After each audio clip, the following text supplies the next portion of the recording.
Innal hamdalillah nahmaduhu wa nasta'inuhu wa nastaghfiruh wa na'udzu billahi min shururi anfusina wa min sayyiati a'malina. May yahdihillahu fala mudilla lahu wa may yudlil fala hadiya lahu. Asyhadu an la ilaha illallah wa asyhadu anna Muhammadan abduhu wa rasuluh la nabiyya ba'dahu. Allahumma sholli ala sayyidina Muhammad wa ala ali sayyidina Muhammad. Amma ba'du. Yang terhormat Bapak Kasih Bainani, yang kami sebut nama beliau Bapak Kasih Melanda Ustadz Umum, yang kami hormati Bapak KPLP, yang kami hormat, yang kami muliakan Pak Ustadz Al-Mukarram Abdul Aziz. Pada hari ini kita berkumpul dalam menjalankan kegiatan-kegiatan agama yang merupakan salah satu program pembinaan keluarga binaan di Lapas Kelas 2 Gorontalo. Bismillahirrahmanirrahim. Assalamualaikum warahmatullahi wabarakatuh. Alhamdulillah, alhamdulillahirobbilalamin. Shalatu wassalamu ala rasulillah Mustafa wa ala alihi wa sahbihi ajmain. Yang kami hormati Pak Kepala Kesatuan Ulama di Lapas, Pak Kasih Muhammad Sos, yang kami hormati sama-sama kita muliakan dan sekarang Pak Abdul Aziz. Tentunya pada kesempatan ini maka kita menjadikan bersyukur kepada Allah Subhanahu wa taala atas nikmat yang diberikan sehingga kita bisa berkumpul di tempat ini dalam rangka kegiatan sebagaimana yang telah diprogramkan oleh Lapas Kelas 2 Gorontalo. Jamaah yang dimuliakan oleh Allah Subhanahu wa taala. Pada kesempatan ini kami mengucapkan terima kasih dulu kepada Pak Abdul Aziz yang sudah meringankan janji untuk berbagi ilmu dengan kita semua di sini. Tentunya sebagai pengantar perlu kami sampaikan bahwa di tempat ini Selasa Masjid ini hampir setiap hari kita melaksanakan kegiatan pembinaan yang berkaitan dengan atau kegiatan keagamaan. Mulai dari puasa Senin Kamis yang insya Allah kemudian diikuti oleh kurang lebih separuh dari jumlah warga binaan ini ada sekitar 400 puasa Senin Kamis sudah lebih dari separuh. Kemudian pembelajaran mikro ini dilaksanakan setiap hari Senin sampai dengan Kamis jam 9 pagi sampai dengan jam 10. Kemudian ada kegiatan tadi yang namanya pembelajaran tajwid yang dilaksanakan setiap hari Rabu, pembelajaran vaksin setiap hari Jumat, kemudian pembelajaran huruf setiap hari Sabtu. Sehingga tidak ada hari yang kosong terkait dengan diisi dengan kegiatan-kegiatan keagamaan.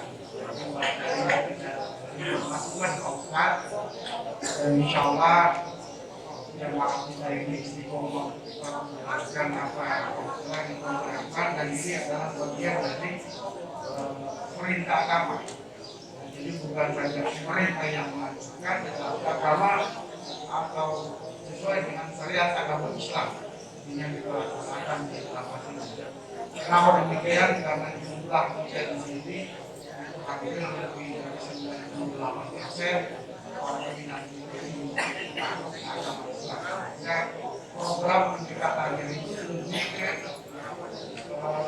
program pembinaan agama Islam yang cenderung kelihatan, bukan tetapi kemudian di agama lainnya tetap dilaksanakan sesuai dengan jadwal yang sudah ditetapkan oleh atau disepakati bersama dengan mereka. Jamaah Masjid At-Taubah dan pemirsa yang menyimak siaran live melalui channel YouTube dan Facebook, kita masuk ke acara inti tausiah yang akan disampaikan oleh Al-Ustadz Al-Mukarram Abdul Aziz. Kepada Al-Ustadz dipersilakan. بسم الله الرحمن الرحيم. السلام عليكم ورحمة الله وبركاته.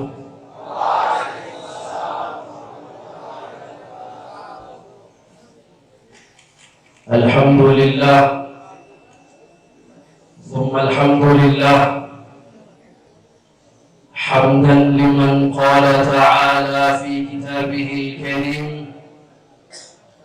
أعوذ بالله من الشيطان الرجيم، بسم الله الرحمن الرحيم. يرفع الله الذين آمنوا منكم والذين أوتوا العلم درجات.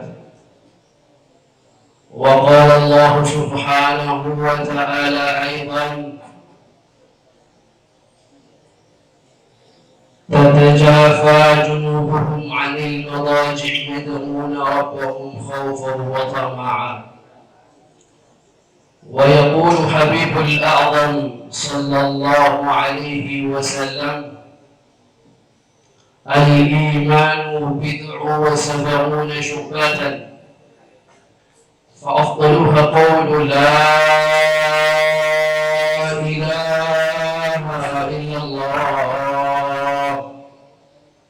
وأدناها إماطة الأذى عن الطريق، والحياء شعبة من الإيمان. صدق الله وصدق رسول الله، ونحن على ذلك من الشاهدين الشاكرين، والحمد لله رب العالمين.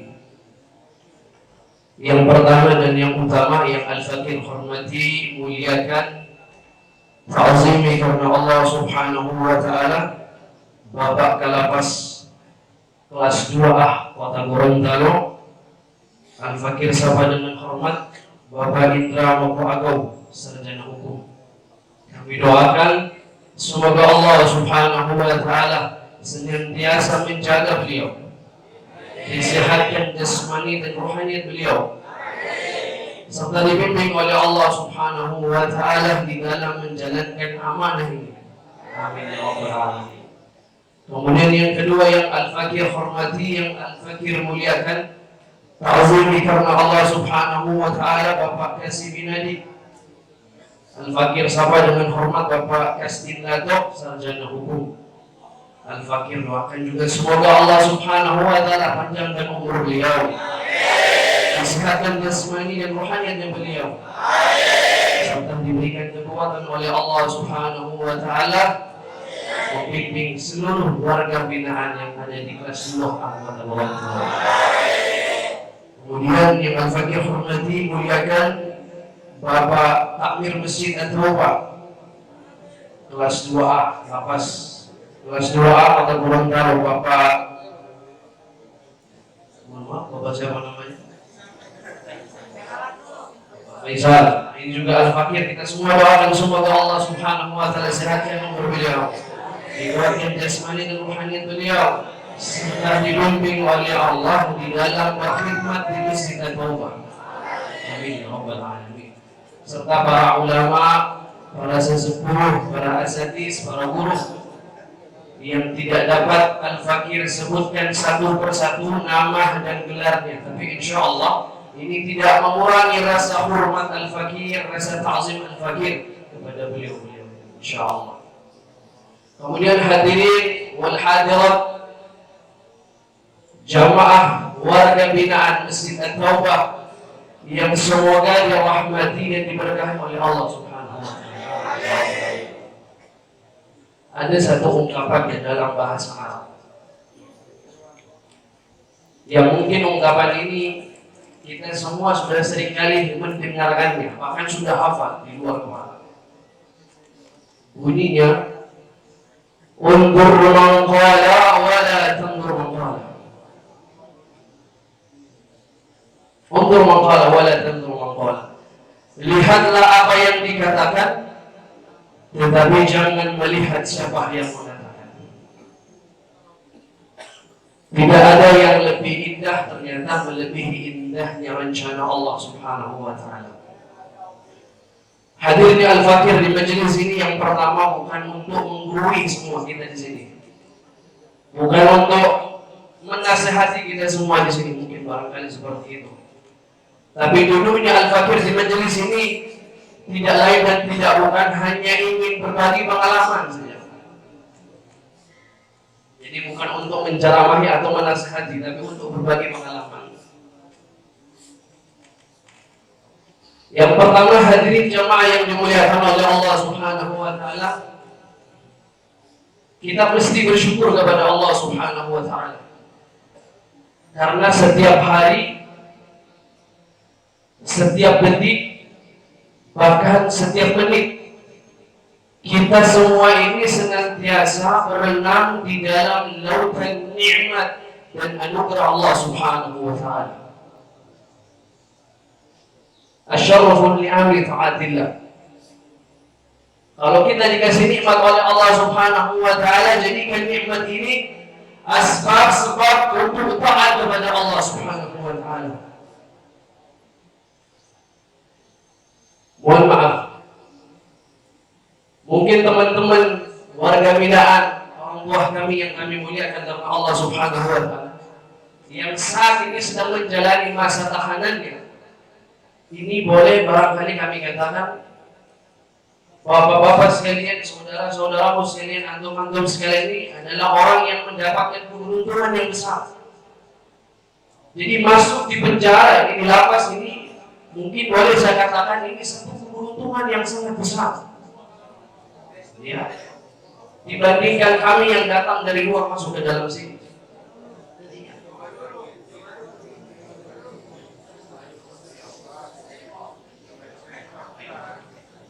Apa yang nanti? Coba dulu. Iya, dulu saya juga masuk penjara suci, pondok pesantren. Jadi sama saja saya ikut merasakan bagaimana di penjara, jadi sama-sama dulu pernah merasakan. Kurang lebih ada 6 tahun saya di penjara suci, pondok pesantren PKP di Manado. Mungkin di sini barangkali ada alumninya,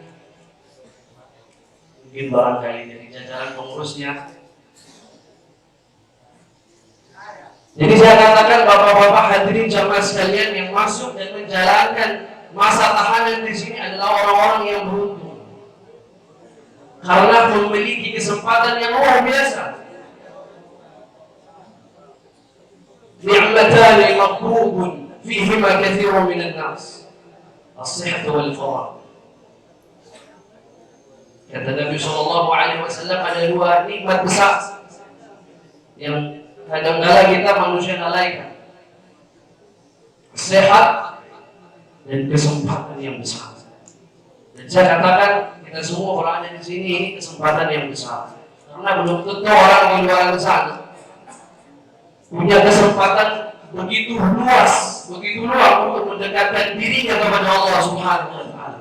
Belum tentu orang di luar sana itu lebih dekat dengan Allah Subhanahu wa taala dibanding bapak-bapak hadirin orang tua kami yang ada di sini. Saya yakin dan percaya semua di sini adalah orang-orang yang sangat dan begitu dekat dengan Allah Subhanahu wa taala.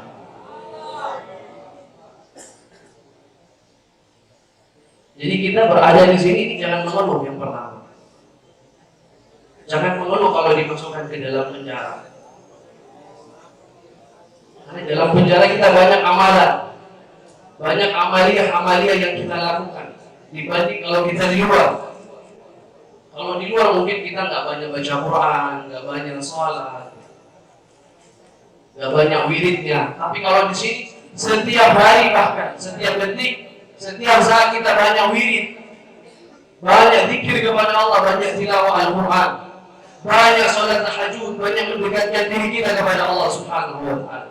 Makanya penjara itu dijuluki Madrasah Yusufiyah, Madrasah Nabi Yusuf.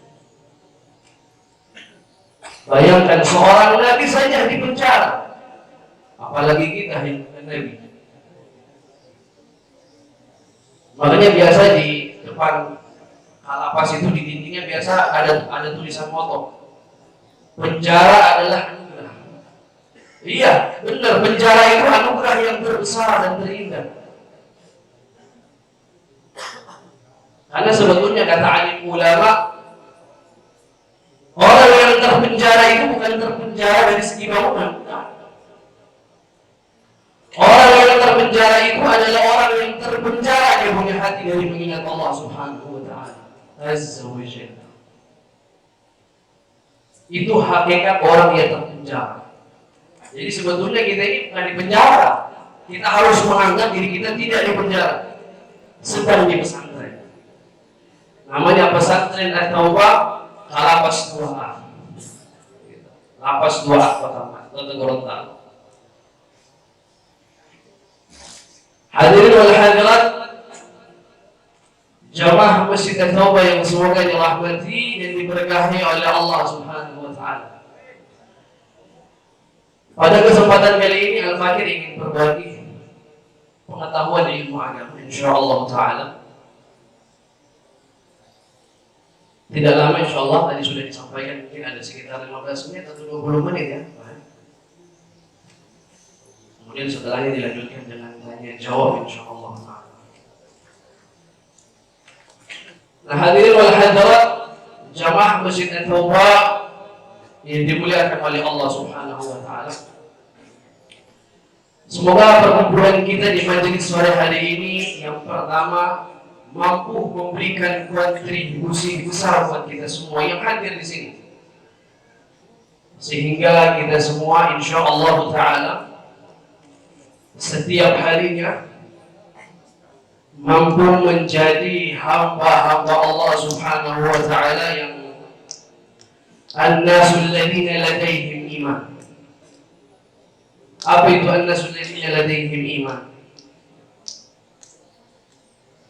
Hamba-hamba Allah Subhanahu wa taala yang setiap harinya, setiap saat, di siang dan malamnya senantiasa menyibukkan dirinya dengan urusan iman, memfikirkan iman, mengusahakan iman, mengistiqomahkan iman, memperteguh iman, mempertahankan iman. Semoga seperti itu.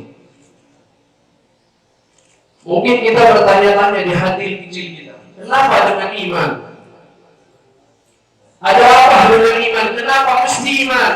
Apa sebetulnya itu iman? Hadirin wal hadirat, jamaah yang dimuliakan oleh Allah Subhanahu wa taala. Suatu ketika Nabi sallallahu alaihi wasallam sedang berkumpul dengan para sahabat di satu majelis, tiba-tiba datang seorang laki-laki yang menggunakan jubah panjang, menggunakan syurban, warna jubah dan syurbannya putih. Dan ternyata sebetulnya ini adalah malaikat Jibril alaihi salatu wassalam yang diperintahkan oleh Allah, yang diutus oleh Allah Subhanahu wa taala untuk menanyakan tentang iman kepada Rasulullah di majelis tersebut. Datanglah malaikat Jibril menghampiri majelisnya Rasulullah sallallahu alaihi wasallam. Dan semua sahabat tidak ada yang mengenal laki-laki ini. Dan tidak nampak dari diri laki-laki ini bekas dari perjalanan jauh. Tidak kelihatan umat, tidak kelihatan dari jauh, tapi orang dekat-dekat sini ternyata kelihatannya seperti itu. Maka bertanyalah laki-laki ini kepada Rasulullah, yang sebetulnya laki-laki ini adalah malaikat Jibril alaihi salatu wassalam. Ya Rasulullah, ma huwa al-iman? Ya Rasulullah, apa itu iman? Maka Rasulullah sallallahu alaihi wasallam menjawab, al-imanu tasdiqu fi qalb wa iqrar bil lisan wa yafqawli wa a'mal bil arkan. Kata Nabi sallallahu alaihi wasallam, al-iman tasdiqu fi qalb. Iman itu engkau benarkan dan yakini di dalam hati. Apa yang kita benarkan, apa yang kita yakini di dalam hati, membenarkan dan yang meyakini bahwa di dunia ini tidak ada yang maha kuasa kecuali Allah Subhanahu wa ta'ala. Allah qadir, makhluk, nahnu makhluk, laisa qadir. Allah yang maha berkuasa, Allah yang maha berkehendak. Sedangkan kita makhluk, yaitu ciptaan, tidak memiliki kekuasaan dan tidak memiliki kehendak. Ana urid, saya punya keinginan. Nahnu urid, kami juga yang di samping punya keinginan, punya kemauan. Wa antum yurid, dan anda sekalian juga punya keinginan dan kemauan. Pasti, mungkin kamu mau keluar, suka bebas, ya kan? Semua kita punya keinginan dan kemauan. Tetapi satu hal yang mesti kita ingat, semenjak dunia ini diciptakan oleh Allah Subhanahu wa ta'ala, dan suatu saat nanti dunia ini akan dihancurkan, akan dikiamatkan oleh Allah Subhanahu wa ta'ala, yang berlaku adalah keinginan dan kehendak Allah Subhanahu wa ta'ala. Meyakini dan mempercayai bahwa manfaat, semua manfaat, apa saja itu manfaat, dan mudarat, bahkan mafsadah, tidak datang kecuali dikehendaki oleh Allah Subhanahu wa ta'ala, kecuali diinginkan oleh Allah Subhanahu wa ta'ala. Kita beberapa tahun, kurang lebih 4 tahun ya, diuji oleh Allah Subhanahu wa ta'ala dengan ujian virus corona.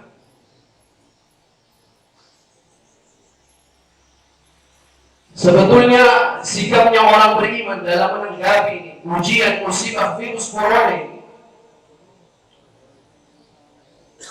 adalah mensikapi dengan sikap iman. Bagaimana mensikapi dengan sikap iman? Kita semua akan mati, tapi harus ada ikhtiar keselamatan. Tapi yakin dengan ikhtiar itu jangan sampai. Berusaha dengan ikhtiar, ya. Yakin dengan ikhtiar ini laisa mustahab, tidak sama sekali dianjurkan.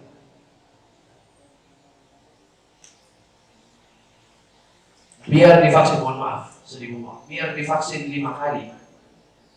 5 kali. Kalau saya sudah 3, alhamdulillah. Jadi sudah booster, sudah aman dengan mana. Biar divaksin 5 kali. Dengan maksud ikhtiar supaya selamat dari corona, dari kematian. Tetap, kalau corona iya, tapi kalau mati tidak. Karena mati itu satu ketetapan Allah Subhanahu wa ta'ala. Satu perkara yang pasti itu mati. Seringkali mungkin kita dengarkan, bahkan sudah bosan dari kajian-kajian agama yang menyampaikan tentang kematian. Tapi sengaja kami mengulang kembali sebagai tahdir, mengingat insyaallah ta'ala, agar tidak ada upaya yang kita lakukan kecuali kita memang ingat mati. Kita bersyukur kita yang hadir di masjid ini, yang masih di majelis ini masih hidup semuanya. Banyak yang semua mati. Banyak, kemarin apalagi corona banyak yang mati. Setiap hari ada orang yang mati, setiap hari.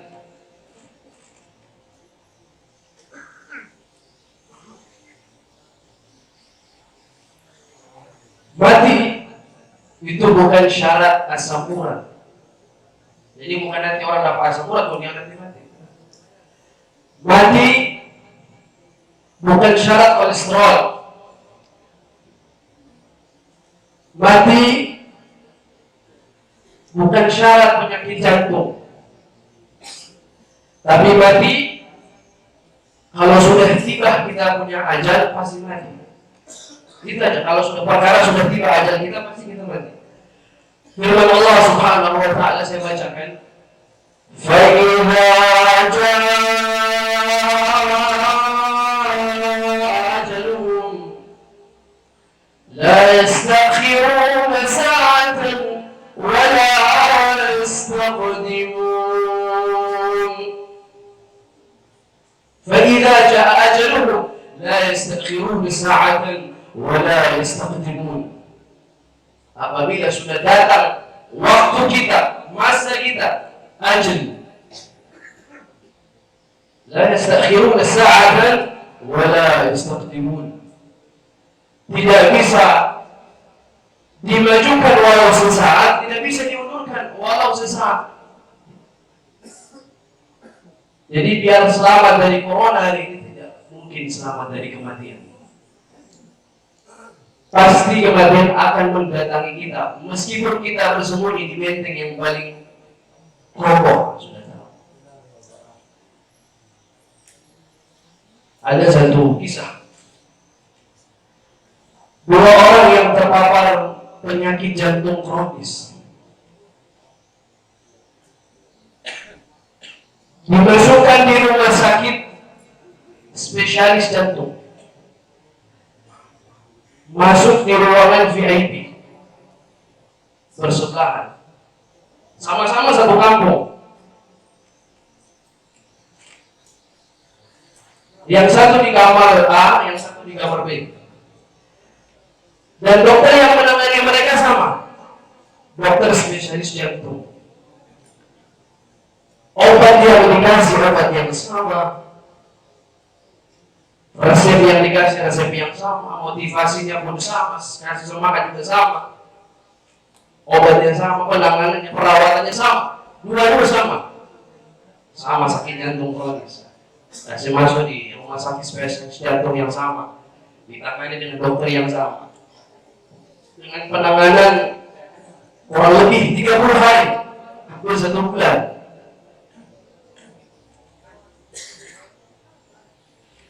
Walhasil,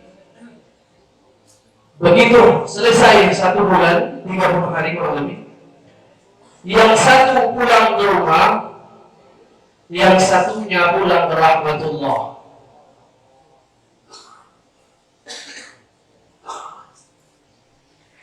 Ini maknanya apa?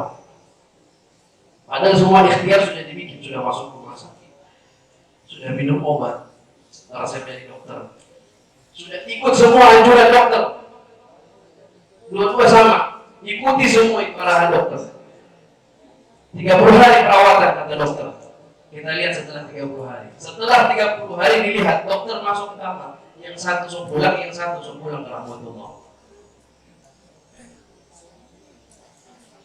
Mati adalah ketetapan yang Allah pastikan buat kita manusia. Tidak ada yang bisa terhindar dari mati. Semua kita akan mati. Karena memang hakikatnya kita semua bukan orang asli dunia, bukan orang yang tinggal di dunia, bukan. Dunia ini cuma tempat persinggahan untuk kita semua. Kita cuma singgah. Juruna fi hadhihi dunya. Hanya syair mengatakan begitu. Juruna fi hadhihi dunya laysa ala ikhtiyarina. Kita datang ke dunia ini, kita datang ke bumi ini bukan maunya kita. Kira-kira ada yang memang mau keinginan sendiri datang ke Gorontalo? Oh, saya mau ke Gorontalo dari tahun 70. Datang ke Gorontalo tahun 70. Tidak ada. Bukan maunya kedua orang tua kita, bukan maunya kakek dan nenek kita, bukan. Walakin ma aradahullah. Tetapi maunya kehendak Allah Subhanahu wa taala. Ada maksud dan keinginan Allah sehingga Allah memprogramkan kita hadir di dunia ini. Apa maksud dan tujuan Allah Subhanahu wa taala menghadirkan kita di dunia ini? Yakni yaitu tadi, kita diperintahkan oleh Allah Subhanahu wa taala beramal saleh, amal yang sempurna, dengan iman yang utuh kepada Allah Subhanahu wa taala. Jadi iman itu yakin dan percaya. Ya, kita hidup untuk Allah, kita mati pun untuk Allah. Itu doa yang sering kali kita baca kalau kita semua tidur. Bismika Allahumma ahya, dengan menyebut nama Allah aku hidup. Wa bismika amutu, dengan menyebut nama Allah aku mati. Jadi bersyukur, tadi subuh masih bisa bangun. Alhamdulillah, perlu disyukuri itu. Padahal banyak yang sama seperti kita ada tidur tadi malam, tapi sudah tidak bisa bangun-bangun. Nah, ini perlu kita renungi. Ini perlu kita ambil hikmahnya. Kalau kita di dunia ini untuk mencari ridha Allah dengan iman. Iman ini merupakan modal kita hidup di dunia ini. Orang kalau ada iman, pasti kehidupannya akan dimuliakan oleh Allah Subhanahu wa Ta'ala. Dunia wal akhirah dimuliakan oleh Allah Subhanahu wa Ta'ala. Gak mesti harus dari pesantren. Dari pesantren jebol pun insya Allah kalau ada iman, pasti Allah Subhanahu wa Ta'ala muliakan. Kita seringkali dengar satu kisah yang begitu masyhur. Di majelis ini saya ulangi kisah itu. Mungkin saya tambah sedikit banyak. Kisah seorang sahabat yang bernama Sayyidina Bilal bin Rabah al-Habsyi. Kita kenal seorang budak hitam. Siapa yang tidak mengenal Sayyidina Bilal bin Rabah al-Habsyi? Kalau dulu di zaman Nabi yang namanya budak itu budak pembantu lah begitu. Itu yang namanya budak kalau di zaman Nabi tidak sepenuhnya dirinya dimiliki oleh dirinya. Jadi dia hak asasi dicabut. Tidak ada dia punya hak. Kalau di sini kita orang beda, masih ada hak asasinya. Masih punya hak kita orang di sini. Tapi kalau budak di zaman Nabi itu tidak ada hak, dicabut dia punya hak. Kalau sudah dibeli oleh majikan di pasar sudah. Mana jadi kita punya, kita mau bikin apa terserah kita. Terserah gua, kamu lo boleh ngapain gitu. Jadi Sayyidina Bilal bin Rabah al-Habsyi waktu itu dibeli salah seorang majikan yang terkaya dari suku Quraisy. Jadi kalau dia majikan mau naik unta, Sayyidina Bilal bin Rabah al-Habsyi ini jadi tangga, debet punggung. Jadi majikan ini jalan baru naik di atas unta. Kalau di situ kira-kira begitu, begini, tidak. Begitulah keadaan Sayyidina Bilal bin Rabah al-Habsyi sebelum mengenal iman, sebelum mengenal Islam. Bahkan dari sebagian banyak riwayat mengatakan bahwa Sayyidina Bilal bin Rabah al-Habsyi dikatakan al-Habsyi karena dari Habasyah, bukan orang asli Saudi, Habasyah, hijrah. Sayyidina Bilal bin Rabah al-Habsyi dikatakan oleh sebagian riwayat para alim ulama bahwa keadaan tubuh dari Sayyidina Bilal bin Rabah al-Habsyi kurang lebih kalau kulitnya itu asfala min al-aswada, hitam, lebih hitam dari aspal. Dan ini bukan maksud menghina sahabat. Kurang lebih seperti itu gambaran kulit Sayyidina Bilal bin Rabah al-Habsyi.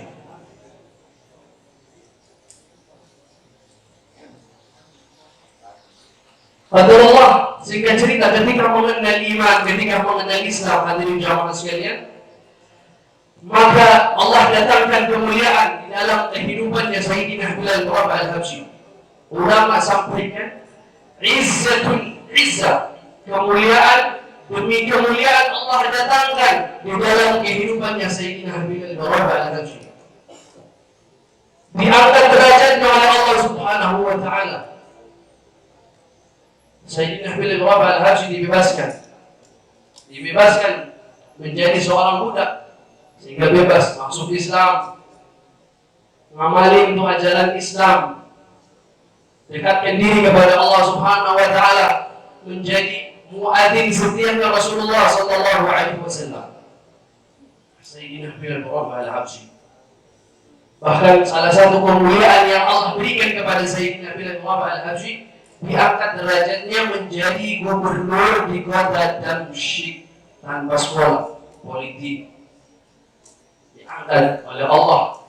Jadi Allah itu, sikap kita sebagai orang beriman, Allah mampu memberikan kemuliaan kepada kita dengan asbab, dengan sebab, maupun tanpa sebab, bahkan berlawanan dengan sebab. Allah mampu. Allah Subhanahu wa ta'ala yang maha tinggi dan maha suci. Kenapa? Karena kita ini ciptaan Allah. Allahul ladzi khalaqas samawati wal arda wa ma bainahuma. Kata Allah di dalam Quran surah As-Sajdah, Aku adalah Allah yang menciptakan kalian, yang menciptakan langit, yang menciptakan bumi dan apa-apa yang ada di antara keduanya. Allah, termasuk virus, Allah Ta'ala ciptakan. Khaliqul Bari Musawwir. Aku yang adakan, aku yang bentuk, aku yang kirim kepada Allah. Firman Allah dalam Al-Quran. Jadi ini sikapnya kita sebagai orang beriman. Ya, bukan saling menyalahkan. Kalau kemarin saling menyalahkan karena begini, karena begitu. Ini dan sebab itu, karena datang ke sini dan datang ke situ. Bahkan dulu itu waktu awal-awal si panas-panasnya virus ya, kalau tidak salah. Itu kalau ada orang yang bersih, semua langsung curiga sama yang bersih. Seharusnya bukan dicurigai, didoakan. Kalau orang bersihnya doa, alhamdulillah, kita doa. Sunnah, yarhamukallah. Bukan malah curiga, jangan-jangan ini corona. Kan kita begitu, ini corona.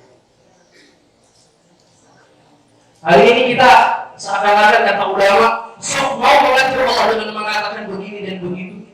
Gak boleh. Kita ini nggak punya hak prerogatif apapun, nggak punya hak prerogatif apapun, karena kita ini cuma makhluk, cuma ciptaan. Sedangkan Allah Rabbul makhluk. Dan Al-Quran adalah buku kita, buku petunjuk. Jadi banyak kali kita baca Al-Quran, karena dari Al-Quran kita banyak mendapatkan petunjuk. Bagaimana kita hidup di dunia ini? Baca Al-Quran, ada petunjuknya. Bagaimana saya di penjara ini? Apa sikap saya? Baca Al-Quran, insya Allah ada. Ada petunjuknya. Al-jazaa min jinsil amal. Kalau ada keadaan baik datang sama kita, berarti ada amalan baik yang kita lakukan. Kalau ada keadaan buruk yang datang sama kita orang, berarti ada amalan buruk yang kita buat. Saja.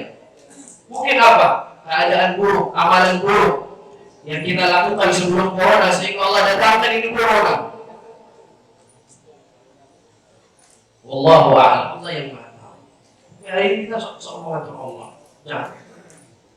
Itu bukan adab kita sebagai seorang manusia kepada Allah Subhanahu wa ta'ala.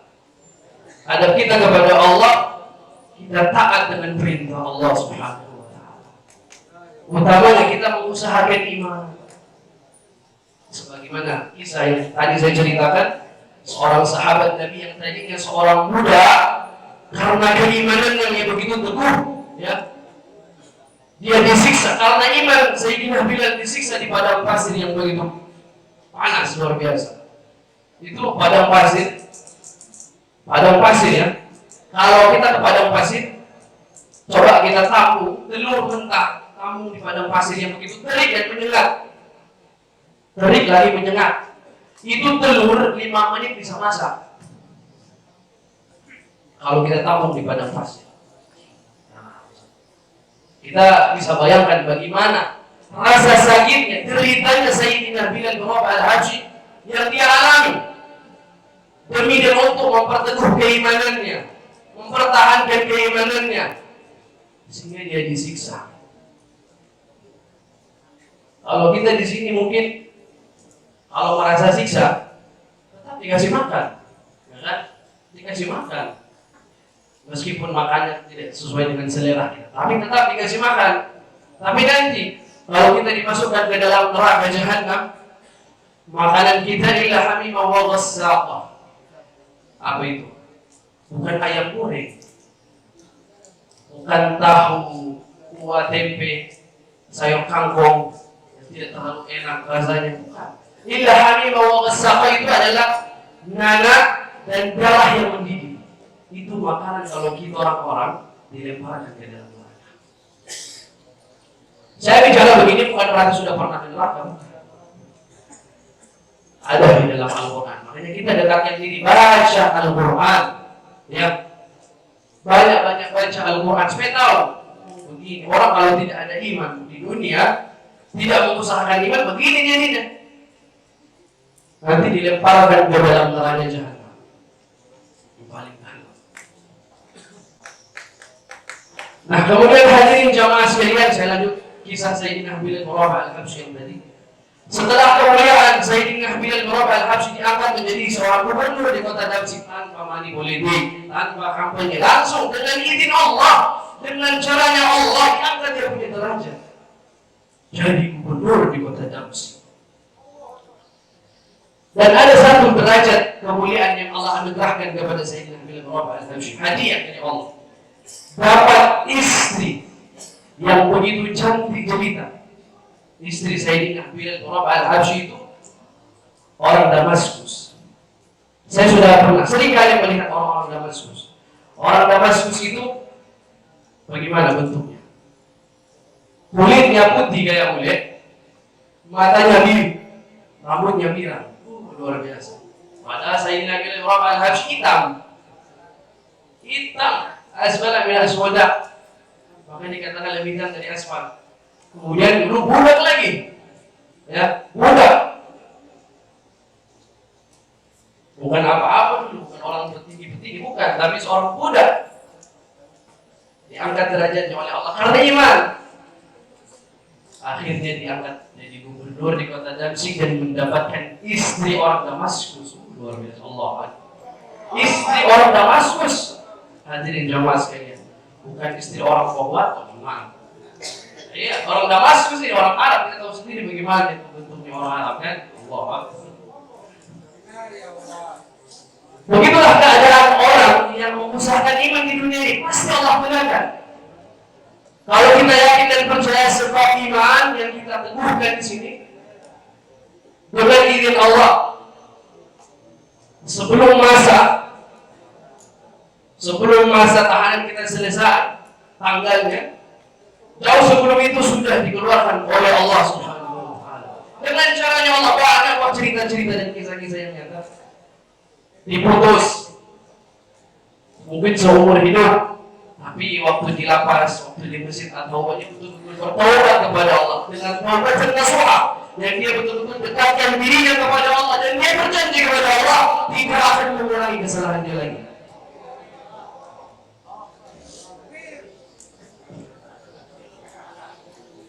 Kalau dia misalkan tidak bersalah, difitnah kemudian dimasukkan ke sini, sabar. Yang difitnah sabar, insya Allah yang menfitnah itu dapat ganjarannya dari Allah Subhanahu wa Ta'ala.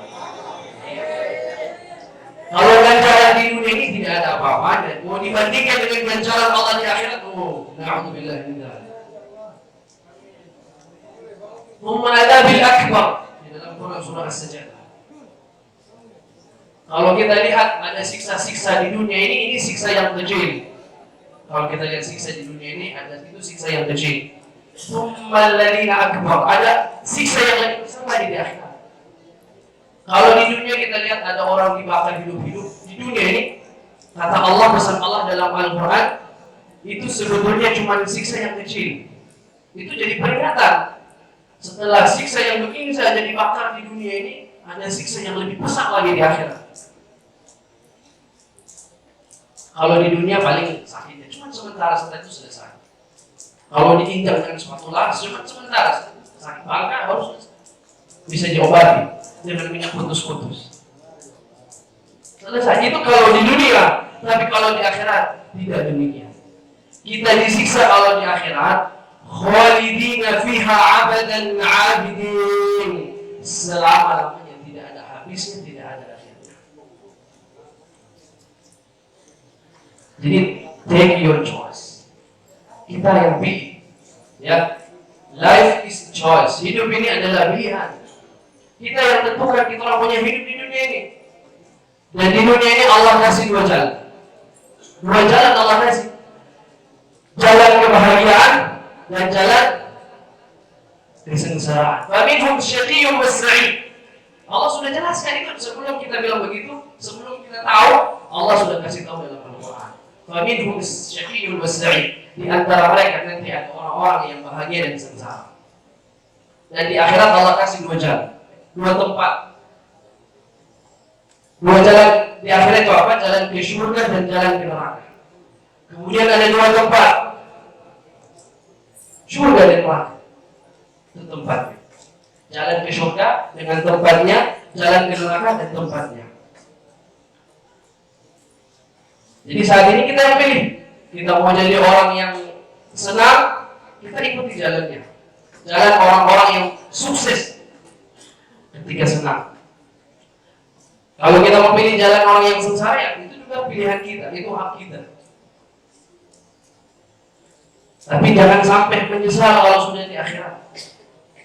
Karena orang kalau sampai di akhirat, rata-rata banyak yang menyesal. Ya, belum saatnya, masih muda, nanti juga kalau sudah tua, baru mau taat, baru mau dekat dengan Allah, baru mau dekat dengan masjid, mau dekat dengan Al-Quran. Tiba-tiba datang ajalnya dia. Karena ajal itu kan la ta'tikum. Ini firman Allah dalam Al-Quran. La ta'tikum illa waqta. Tidak datang kecuali dengan tiba-tiba. Kita tidak tahu, wallahu a'lam. Mungkin saya setelah ini ya masih muda, mungkin keluar dan Allah takdirkan malaikat maut kumpul di depan situ, tiba-tiba mati. Wallahu a'lam. Karena mati itu begitu. La ta'tikum illa waqta. Dia tidak akan datang kecuali dengan tiba-tiba. Tiba-tiba dicabut nyawa. Belum sempat menyempurnakan amal, belum sempat menjadi orang saleh, belum sempat mengusahakan iman, tiba-tiba dipaksa kepada Allah Subhanahu wa taala pulang ke kampung akhirat. Sampai dikubur menyesal. Menangis sampai dikubur menangis. Di dalam Quran surah As-Sajdah juga Allah nukil dengan begitu terang dan jelas. Ketika orang masuk ke dalam kubur, tak sempat menyempurnakan iman dan amal saleh waktu di dunia, masuk ke dalam kubur dia menyesal, menangis kepada Allah, dan Allah abadikan tangisan-tangisan orang di dalam kubur di dalam Quran surah As-Sajdah. Kita juga sudah hafal. Bagaimana ayatnya? Rabbana, ini tangisan orang-orang di dalam kubur. Absarna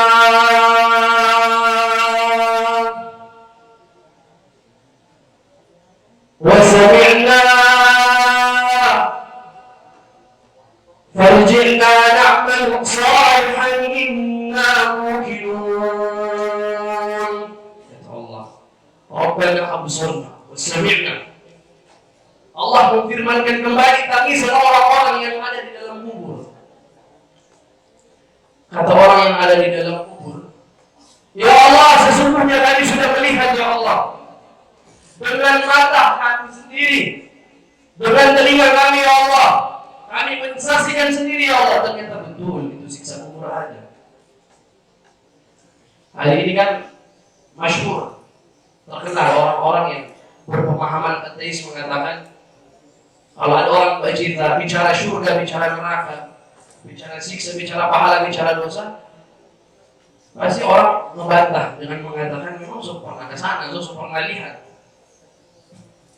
Ya memang belum pernah ke sana, belum pernah lihat itu dosa bentuknya bagaimana, pahala bentuknya bagaimana. Tapi kita kan baca Al-Quran. Tadi saya katakan Al-Quran itu adalah buku petunjuknya kita orang. Kalau kita orang beli barang elektronik di toko, misalkan handphone, itu kan pasti ada dia punya buku petunjuk. Nah, kenapa mesti ada buku petunjuknya? Biar kita gunakan ini handphone bukan dengan maunya kita sendiri, semaunya kita, seenaknya dewe, kalau orang Jawa bilang begitu kalau lebih. Tapi dengan maunya yang menciptakan. Jadi maunya yang menciptakan handphone itu begini, ditulis di buku petunjuk. Bukan kita pakai 24 jam main game, buka terus, akhirnya korslet, rusak di dalam, balik lagi. Kita menggunakan tidak sesuai dengan maunya yang menciptakan. Nah, begitu juga demikian kita hari ini, jemaah sekalian. Kita di dunia ini menjalani hidup sesuai dengan maunya yang menciptakan. Menaati Allah, menaati Rasulnya, mengusahakan iman. Dia tidak menderita dan tidak menyesal sebagaimana diceritakan tadi di dalam Al-Quran saja. Farji'na ya Allah. Dia minta dikembalikan. Farji'na ya Allah. Ya Allah, kembalikan saya ke dunia ya Allah. Na'amal salihan inna muqinun. Ya Allah, kalau saya dikembalikan ke dunia, saya betul-betul membuat amal yang saleh. Saya betul-betul menjadi, bahkan kalau menjadi wali atfal. Cuma wali itu, wali atfal. Tapi kembalikan saya ke dunia ya Allah, saya membuat amal betul-betul. Tidak ada cerita. Kalau sudah masuk ke dalam kubur tidak ada cerita. Kalau di dunia masih banyak kesempatan, masih banyak, ada ribuan, bahkan triliun kesempatan yang diberikan. Kalau masih di dunia, ya kalau kita misalkan kita gagal dalam urusan usaha di dunia ini, misalkan, ya kan, masih ada cara, masih ada peluang ngawali lagi dari awal dari nol. Itu kalau di dunia. Kalau hari ini kita buat kesalahan, ya bertobat dengan kesalahan kita, berjanji nggak ulangin lagi, setelah itu jadi orang yang benar, betul-betul jadi orang yang soleh, masih bisa mengawali lagi, nggak perlu menyesal. Ya, kalau masih di dunia jangan pernah menyesal, masih ada kesempatan menjadi lebih baik lagi. Tapi kalau sudah masuk ke dalam kubur, tidak ada cerita pesan Gojek mau kembali ke Gorontalo. Pesan Maxim, mungkin kalau dulu bisa pesan Maxim semua. Tapi kalau sudah dikubur tidak ada lagi cerita seperti itu. Khalidina fiha selama. Maka hadirin wal hadirat, jamaah Masjid At-Taubah yang dimuliakan oleh Allah Subhanahu wa taala, mungkin demikian apa yang dapat kami sampaikan. Kurang dan lebihnya kami pribadi Al-Fakir mohon maaf jika mungkin terlalu lama. Tapi ini sangat penting sekali, yang begini sangat penting sekali biar terlalu lama. Karena ini istilahnya nutrisi. Ya, orang begitu saja butuh nutrisi, apalagi hati kita butuh nutrisi. Nutrisi hati kita, ya, baca Al-Quran, mendengarkan nasihat-nasihat agama seperti ini. Insyaallah Ta'ala.